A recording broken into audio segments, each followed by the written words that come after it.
Rien ne peut les séparer de l'amour de Dieu, ni même ni la mort, ni la vie, ni les anges, ni les démons. Cette affirmation souligne la souveraineté et le pouvoir suprême de Dieu sur toutes les choses, tant dans le monde physique que dans le spirituel. L'accent mis sur la prière comme moyen de faire face à ces adversités spirituelles souligne la croyance que la communication avec Dieu est une arme puissante dans la bataille contre les forces des ténèbres. Le texte met en évidence l'importance de la persistance dans la prière, non seulement comme un acte de dévotion, mais comme une pratique ayant un impact réel dans le monde spirituel. La narrative de Daniel, qui a persévéré dans sa prière jusqu'à recevoir une réponse, sert de modèle exemplaire pour les chrétiens. À travers la prière continue et fervente, il est possible d'influencer le royaume spirituel, apportant la volonté de Dieu sur terre comme elle est faite dans le ciel. Le message ici est clair. La prière est un outil puissant que les chrétiens possèdent pour influencer le monde spirituel et combattre les forces qui cherchent à obstruer la manifestation de l'amour divin sur terre. Malgré les difficultés et les défis imposés par ces entités spirituelles, la persistance dans la prière non seulement renforce la connexion individuelle avec Dieu, mais a aussi le pouvoir de transformer les réalités dans le monde invisible. Maintenant, parlons de l'action des anges dans le monde invisible et dans le monde physique. Les séraphins sont l'une des catégories les plus fascinantes et mystérieuses d'anges mentionnées dans les Écritures sacrées, jouant un rôle significatif dans la cosmologie judéo-chrétienne. La description la plus notable et détaillée des séraphins peut être trouvée dans le livre du prophète Isaïe, dans l'Ancien Testament, où ces êtres célestes sont représentés d'une manière qui met en évidence leur sainteté et leur proximité avec le divin. Selon Isaïe chapitre 6, les séraphins sont des créatures majestueuses, avec 6 ailes chacun. 2 couvrent leur visage, dans un geste de révérence et d'humilité devant Dieu. 2 couvrent leurs pieds, symbolisant le respect et la conscience de leur propre création. Et avec les 2 restantes, ils volent, ce qui dénote la promptitude et l'agilité pour servir le Créateur. Cette image puissante souligne non seulement la magnificence de ces êtres, mais aussi leur fonction éternelle d'adoration et de service à Dieu. La fonction des séraphins est encore plus illustrée quand l'un d'eux interagit directement avec Isaïe, comme décrit dans le verset 6 du même chapitre. Dans cet épisode, un séraphin touche les lèvres du prophète avec une braise vive, prise de l'autel céleste, un acte symbolique de purification et de consécration. Ce geste indique que les séraphins ne servent pas seulement dans la présence de Dieu, mais jouent également un rôle actif dans la préparation des élus pour leur mission divine. La présence des séraphins dans la Bible pointe vers la hiérarchie angélique complexe qui existe dans la tradition judéo-chrétienne, où différentes classes d'anges ont des fonctions spécifiques au sein du plan divin. Les séraphins, en particulier, sont associés à la pureté, à la sainteté et à la présence immédiate de Dieu, servant comme messagers de sa volonté et exécuteurs de ses commandements.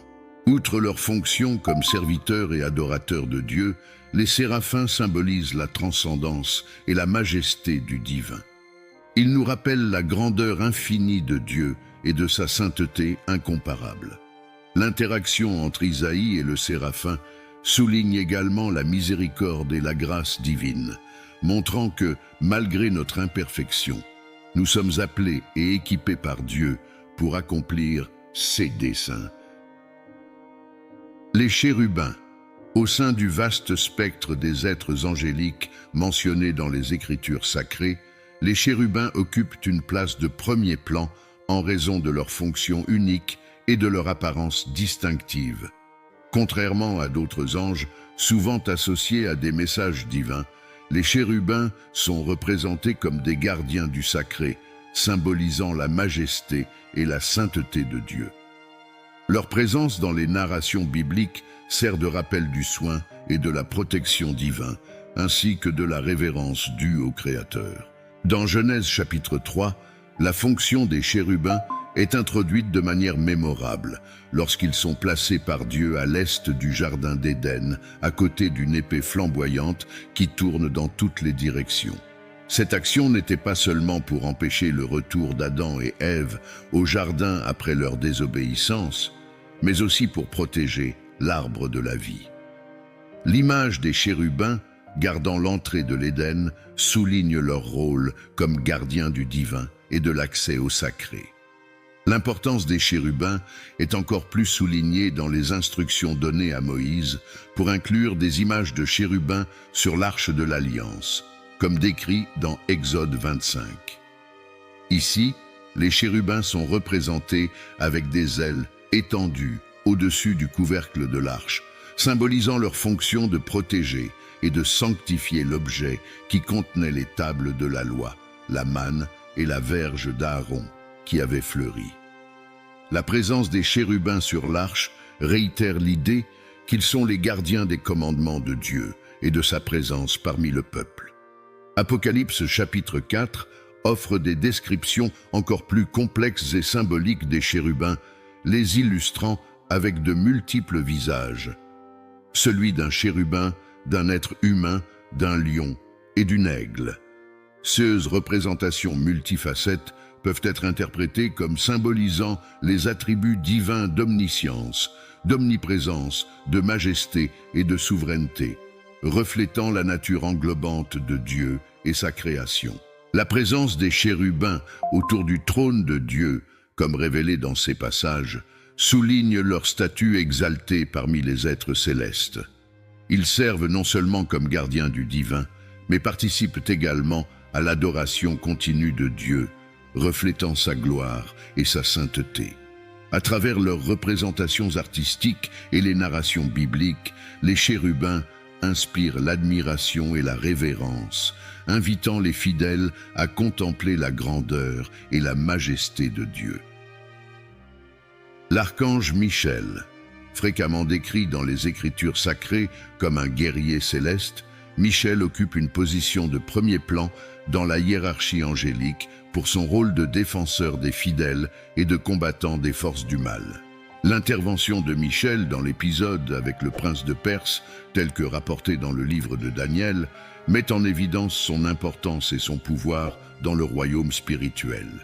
Cet événement spécifique démontre non seulement la capacité de Michel à affronter et à surmonter des obstacles spirituels significatifs, mais aussi sa fonction comme messager et exécuteur de la volonté divine. La mention de Michel dans la première lettre aux Thessaloniciens chapitre 4, où il est décrit annonçant la seconde venue du Christ, avec un cri de commandement, avec la voix de l'archange et avec la trompette de Dieu, réitère son rôle significatif dans les événements eschatologiques. Ici, Michel est présenté comme une figure centrale dans l'accomplissement du plan divin, un leader parmi les anges dont la voix marque le début de la résurrection et du rassemblement final des fidèles avec le Christ.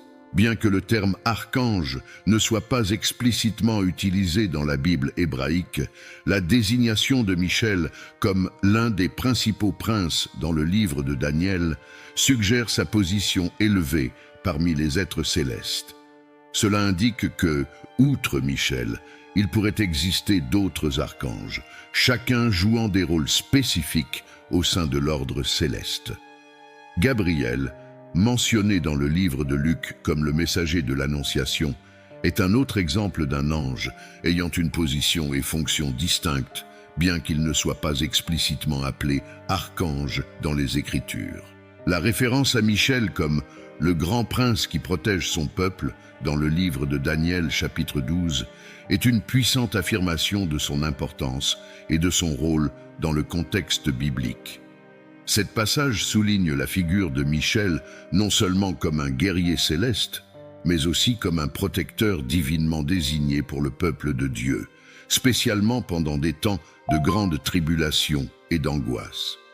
Le texte prophétique parle d'une période de calamité sans précédent, pendant laquelle l'intervention de Michel devient cruciale pour le salut de ceux dont les noms sont inscrits dans le livre, une allusion au registre divin des justes.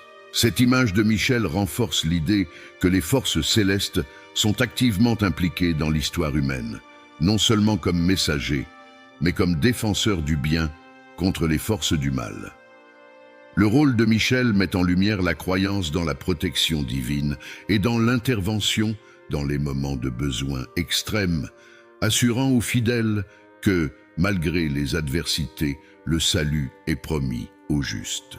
L'accent mis dans les Écritures sur le pouvoir conféré aux suiveurs du Christ, comme exprimé dans Luc 10, verset 19, où Jésus dit « Je vous ai donné l'autorité de marcher sur les serpents et les scorpions et sur toute la puissance de l'ennemi, et rien ne vous nuira », est une extension du thème de la protection et de l'autorité divine. Cet passage souligne la capacité des chrétiens à affronter et à surmonter les forces maléfiques, une métaphore du pouvoir spirituel qui leur a été octroyé par la foi en Christ. La mention de serpents, de scorpions et de la victoire sur le pouvoir de l'ennemi symbolise le triomphe sur le mal et les obstacles spirituels à travers l'autorité conférée par Jésus. La connexion entre la protection offerte par Michel et l'autorité donnée aux croyants souligne un principe central du christianisme, la victoire sur le mal et l'adversité à travers la foi et l'intervention divine.